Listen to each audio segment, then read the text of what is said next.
When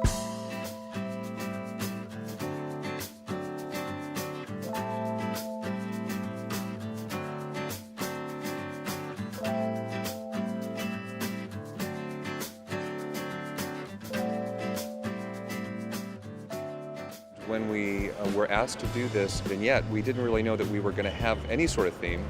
And it sort of came to us a little bit later that it was based on the 4 elements and that we were water. So that kind of gave us a creative grounding point for everything that we wanted to do.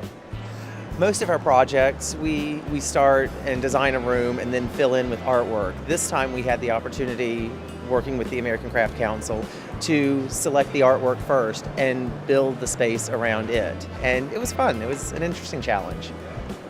Once we had the general concept, I did go online and research all of the artists that were coming, and I already knew who else I was going to incorporate into my vignette by the time I got here.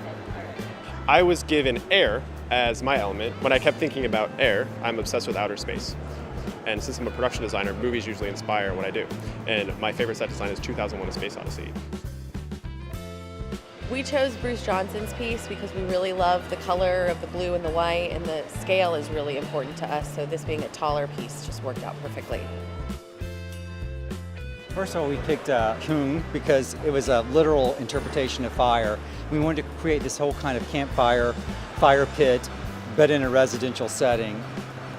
The first artist I chose was Kipley Meyer. I really loved his wall sculptures. They are made out of wood and caustic materials, earth-toned, and very organic in form.